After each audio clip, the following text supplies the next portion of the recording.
আমি আসলে কি ক্ষমতার কাছাকাছি যারা থাকে তাদের সামনে খুব সহজে কথা বলা যায়, কিন্তু যাদের সাথে শ্রদ্ধার সম্পর্ক, যাদের সাথে বিনয়ের সম্পর্ক, তাদের সামনে আসলে কথা বলতে একটা সংকোচ কাজ করে, কারণ এটা ভুল হওয়ার একটা সম্ভাবনা থাকে। তা আমরা ভুল মার্জনা করবেন।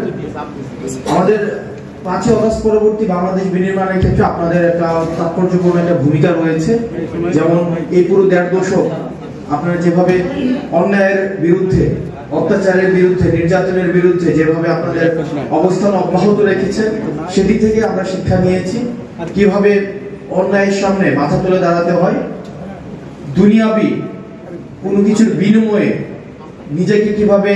নিজেকে দুনিয়া ঊর্ধ্বে কিভাবে সামগ্রিক কল্যাণকে বেশি প্রাধান্য দিতে হয়, আখিরাতের কল্যাণকে বেশি প্রাধান্য দিতে হয়। এই বিষয়গুলো আমরা আপনাদের কাছ থেকে শিখেছি। আমরা আপনাদের কাছে অনুরোধ করব যে চলমান বিভিন্ন ধরনের আমরা যেই ধরনের বাংলাদেশ চাই, সেটির বিরুদ্ধে যে ধরনের সমস্যাগুলো দেখা যাচ্ছে, আজকে ঢাকায় মিছিল হয়েছে, বা ইসলামের পরিপন্থী যে ধরনের কার্যক্রমগুলো ধর্মের নামে অব্যাহত থাকে বা অব্যাহত রাখার চেষ্টা করা হয়, সেগুলোর বিরুদ্ধে অব্যাহত রাখবেন।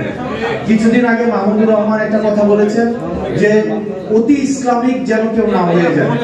আমরা এমন কোন কার্যক্রম যেন না করি যেটি বা আন্তর্জাতিক দরবারে ইসলামের যে মূল অ্যাসেট বিদেশি ষড়যন্ত্র অব্যাহত রয়েছে, বিভিন্নভাবে সাম্প্রদায়িক ট্যাগ দেওয়া হয়।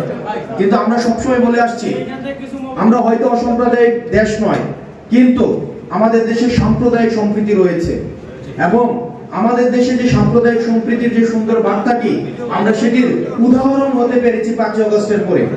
আমরা ডক্টর মোহাম্মদ ইউনূস দেখিয়েছেন প্রমাণ দিয়ে যে 5ই আগস্টের পরে শুধুমাত্র ধর্মীয় পরিচয়ের কারণে বাংলাদেশে একটি হামলাও হয়নি, এবং সেগুলো ছিল প্রপাগান্ডা।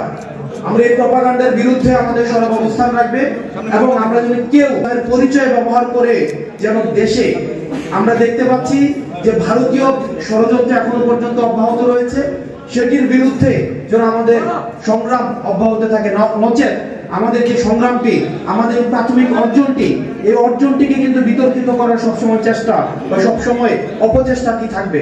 সেটির বিরুদ্ধে যেন সবসময় আলেম ওলামারা আমাদেরকে যেভাবে পথ দেখিয়েছে, আমরা সেই পথটাকে অনুকরণ করতে চাই, এবং সেই পথ থেকে আমাদের দেশে নানা মতের মানুষ থাকবে, নানা পথের মানুষ থাকবে, নানা মত এবং পথকে আমরা সম্মান দেখিয়ে আমরা পরবর্তী বাংলাদেশটা আমরা বিনির্মাণ করব, এবং সেখানে যেন এই দেশটাকে যেন কেউ অস্থিতিশীল না করতে পারে।